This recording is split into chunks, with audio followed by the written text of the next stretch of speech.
Have you ever had one of those years? You know, one where you just have like one hard lesson after another. God keeps just sending the same lessons over and over and over until you finally get it.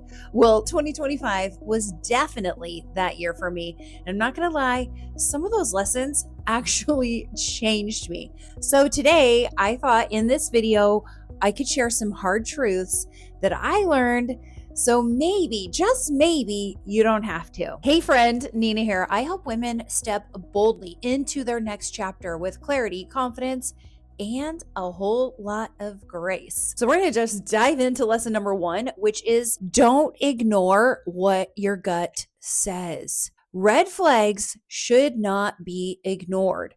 They are there for a reason. I'm going to give you an example. So at the end of 2024, my husband and I started going to a new church. At first, everything was great, but at the beginning of 2025, we really started noticing some red flags. There was a lot of stuff. Going on. It didn't end well.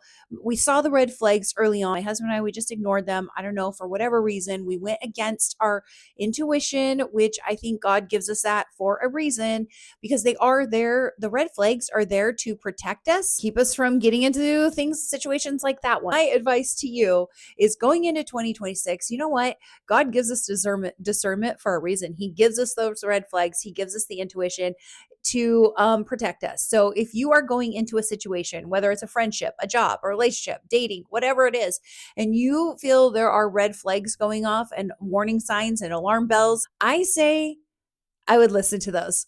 Hard lesson number 2 that I learned is walk in my truth and no one else's. People are going to say things about us, untruths, twisted lies, all kinds of things. They're going to accuse us of all kinds of different things. The enemy is the accuser. But here's the thing, if we know who we are in Jesus, if we know who we are in Christ, then we have to stand strong in who we are. This year taught me to stop outsourcing what I know. Like, I know what I know. I know who I am. I've been through a lot of things in my life, and I have experience and wisdom, and I can see through a lot of stuff. And I'm sure you can too. So God gave us his word for a reason, to know who we are in Christ, to know our identity in him, and not to let other people tell us anything different. So in 2026, don't let others cause you to doubt yourself. And I want you to stand firm in who you are. Hard lesson number 3. I will tell you, I know this. And I feel like some years I do a good job at it, and some years I do a really terrible job at it. Well, I will tell you, in 2020, late 2024, and 2025, I definitely didn't do a good job at this. And that is level up your people.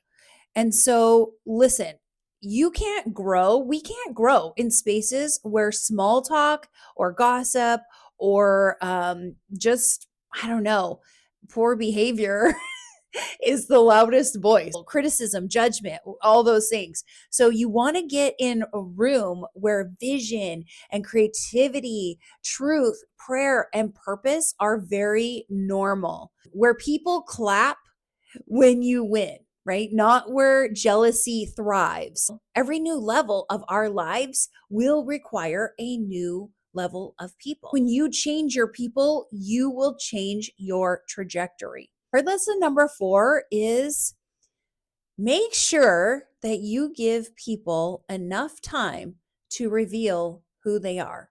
So what does that mean? Well, not everyone who smiles or befriends you is actually meant to be your friend. One of my hard lessons is some people show up with charisma and charm, and you guys look like you might have a really good connection.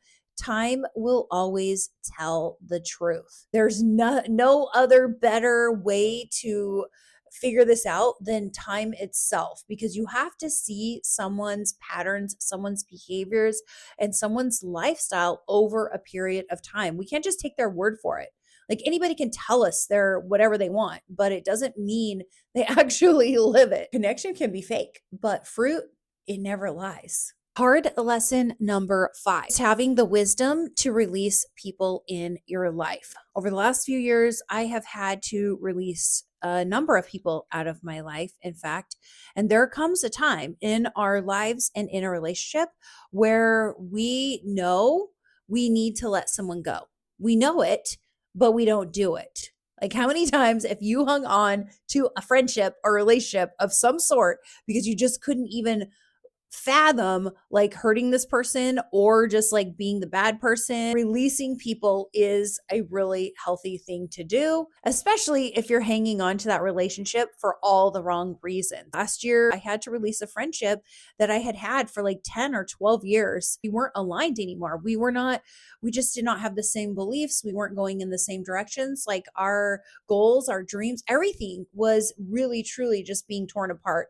And for probably a couple years, I stayed friends with this person, mostly out of loyalty, because I really felt like I owed this person something because they helped me through a time in my life.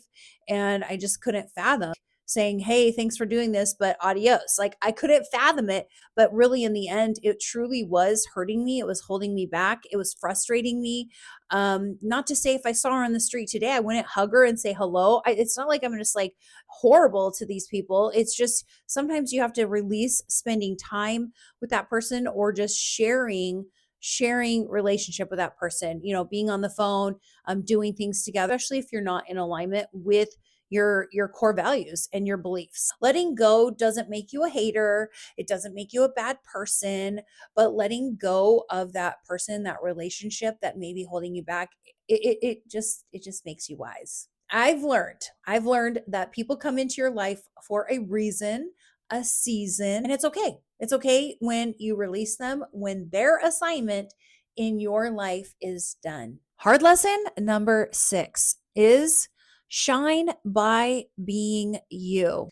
And so shine by being you is stop comparing ourselves to others. Starting my YouTube channel last year was probably one of the most challenging things I've ever done. Some days you feel great, and then other days you feel like everyone else is succeeding except for you. I know people who started their channels like the same month, the same day practically that I started mine. They have monetized channels, 30,000 subscribers, and they are killing it. Or it seems like they are just killing it. And I will admit, it's easy to look at that and feel like I'm behind. I have to remind myself this every single day, or I wouldn't be able to make these videos. I really, truly want it. And that is their journey to their channel and their subscribers and their content is their journey.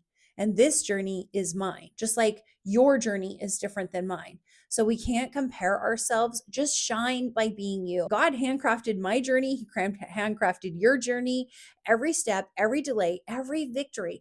I'm not behind. You're not behind. We're just becoming. Hard lesson number 7 is not everyone wearing a cross lives by the cross. There are people who resonate with being a Christian and they actually don't even know what that entails. They just relate to being a good person. We've got to be careful not to let our guard down just because someone says they're a Christian or a believer. I've learned to watch the fruit, not the labels. Faith isn't a performance, it is a lifestyle, all areas of our life. You're going to know the real ones by their actions and by the life they lead. If any of these hit home for you today, drop a that's me in the comment section below. I would love to hear it. And if you're ready to step into your next chapter, come join my free virtual community, Journey to Grace with Nina. It's where women come and connect and grow and heal and communicate and become friends and rediscover themselves. So the link's below. And remember, sometimes the hardest lessons are the ones that set you free. Until next time, I will see you in my next video. Have a great day.